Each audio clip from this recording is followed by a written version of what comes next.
je suis allé sur la 3 avec une autre émission, voilà, que les gens ont bien aimé. Donc, et puis d'ailleurs, j'étais dans les locaux des boîtes TV quand j'ai sorti un son il y a 6-7 mois et je suis allé voir le boss. Je leur ai donné le son avec la vidéo, ils ont joué. C'est la famille, quoi. Vous gardez de très bons rapports oui, avec Roland Le Benguis. Avec Roland Le Benguis, avec Zoumana Bakayoko, avec sa femme. C'est la famille, ça reste la famille. Parfait. Ça reste la famille. De toutes les émissions que tu as présentées lorsque tu étais présentateur de Fafa, si tu dois faire un top 5 ou un top 10 des émissions qui t'ont marqué, ce sont lesquelles? Bon, on va aller en top 5, comme on n'a pas assez de temps. Non, on a un 52 minutes, lâche-toi, okay, t'inquiète. Bon, à la première place, je dirais avec Eskeli. Ah, ok. Avec Eskeli, voilà, ça c'est number one. En numéro 2, je dirais avec DJ Arafat. En numéro 3, je dirais... J'avais quand même beaucoup d'émissions qui étaient intéressantes. Hein. Je dirais aussi avec Tina Glamour en numéro 3, avant la mort de son fils, parce qu'après la mort de son fils, j'ai fait une émission avec elle. Ok. Mais pas ça. Avant la mort de son fils, quand son fils était encore vivant et tout. Voilà. Il y a aussi avec monsieur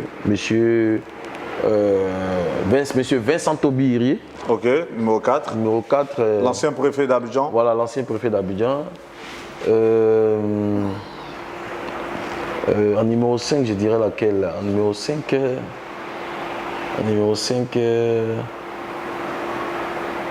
ouf, j'en ai fait beaucoup. Hein. Il y en a même dont je me rappelle qui. Une histoire particulière qui a dû entourer l'un de tes tournages, ce serait laquelle? Une histoire particulière autour de l'une de ces productions-là. Une histoire particulière, je dirais avec Eskeli. Okay, parce qu'avec Eskeli, tout ce que les gens ont vu, voilà, et en 5e position, je dirais avec Makosso, la toute première émission avec Makosso. Ok. Donc avec Eskeli, par exemple, on est allé chez lui. Roland Le Benguis me dit, hey Ramzi, allons, on va faire Fafa avec Otoé. Il dit, ah, est-ce que Otoé a le temps? Il dit, bon, allons-y. On s'en va, on arrive chez Otoé, il est là, on fait l'émission. Et pendant l'émission, je lui ai posé, je ne sais plus quelle question je lui ai posé, ça l'a mis en rogne, il a cassé une tasse, quoi, tu vois. Quand il a cassé la tasse, après, on a fini l'émission, j'ai dit à Roland, il dit, Roland, ça là, il ne faut pas enlever, hein. Il faut garder la partie là. Il m'a même serré par les cheveux, tout ça, mon cher, tu vois. Donc les gens, après, ils ont dit non, mais que oui, Ramzi a dû faire un arrangement avec Eskeli pour faire ça et tout. Ok, c'est faux. Eskeli, lui, était dans son délire. L'acte n'était pas prémédité. Non, ce n'était pas prémédité. On était dedans, on était dans le truc, puisque moi, ma particularité, tu peux même m'insulter ou tu peux m'attacher. Moi-même, l'animateur, tu peux m'attacher dans l'émission. Mais puisque ce n'est pas en direct. Mais au montage, j'ai dit non, laissez la partie là. C'est ça qui va plaire aux gens en fait. Ok. Voilà, Tina Glamour par exemple, elle a dit, j'ai dit, mais maman, aujourd'hui là, tu es une ancienne artiste, tu vois. Ancienne artiste que j'ai dit, j'ai eu problème. Elle dit, toi-même, tu es plus ancien que moi. Avec tes cheveux, il y a beaucoup d'abeilles dedans. Ça sent mauvais, tu vois.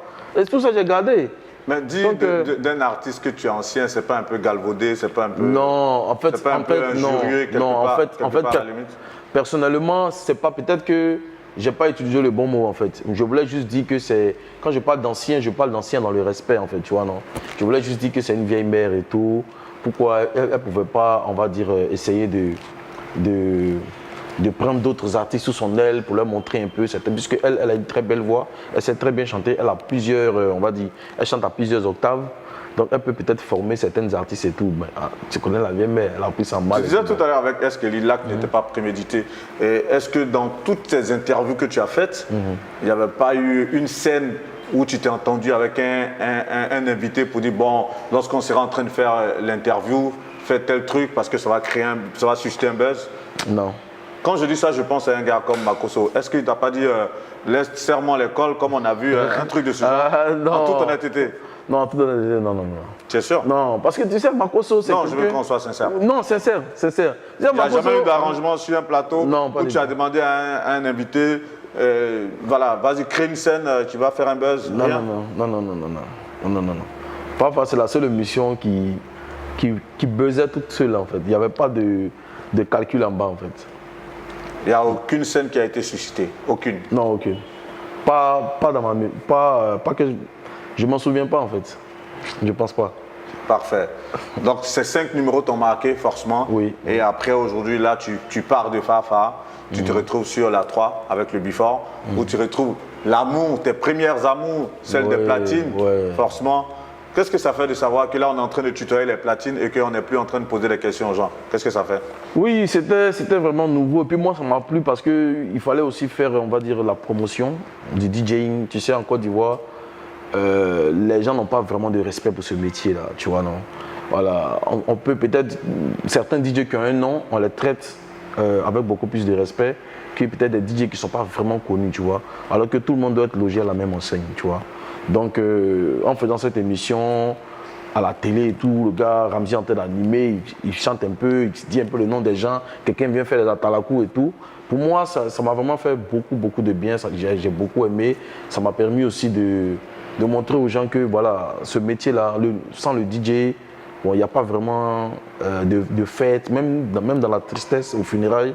Il y a un DJ qui met la musique, tu vois. Au baptême, il y a un DJ qui met la musique. À la naissance, si vous devez fêter la naissance d'un bébé, un DJ va venir. Le DJ vous accompagne dans votre vie à tous les moments clés, on va dire.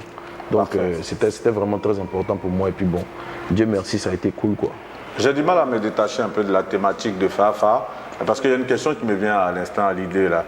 On peut dire, ouais, c'est Ramzy qui a écrit les premières lignes de Fafa. Et si quelqu'un disait que c'est vrai que toi tu as écrit les premières lignes, mais celui qui a amené Fafa dans une autre dimension, c'est Anaconda, qu'est-ce que tu répondrais?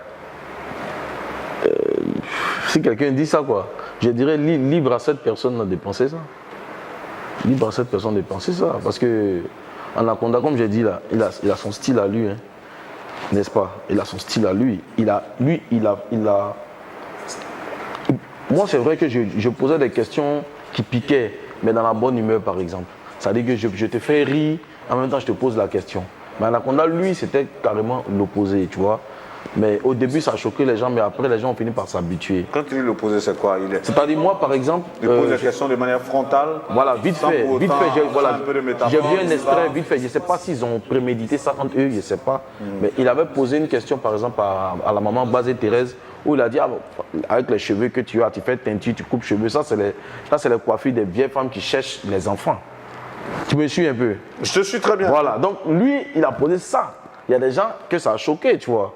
Mais moi, je l'aurais fait autrement. J'aurais dit, ah, mais la belle-mère, laisse un peu coiffer le pédophile, toi, viens, fais teinture, tout ça, faut laisser. Ou bien, tout est dans la manière. Ouais, dans la manière. Elle, peut-être qu'elle allait prendre pour rire, tu vois.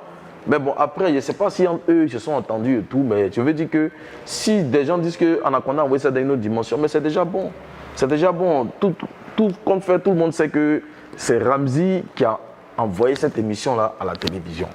Donc moi déjà, comme ils reconnaissent ça, moi ça me va. Je ne cherche pas à avoir des... On va dire, je ne cherche pas de nom, comme on dit en Côte d'Ivoire. Toujours est-il que chacun de vous a sa marque de fabrique. Voilà, tranquille. Et comme on le dit, c'est clair qu'en termes journalistiques, la recherche de l'information, certes, mais dans le traitement de l'information, chacun a sa manière de traiter. Voilà, donc vous avez vos manières à vous, même si vous y allez plus ou moins de manière frontale, ce que les gens apprécient, chacun a sa manière en tout cas d'y mettre un peu d'euphémisme ou encore d'y aller comme il veut, quoi. Bien sûr. Parfait. Bien sûr.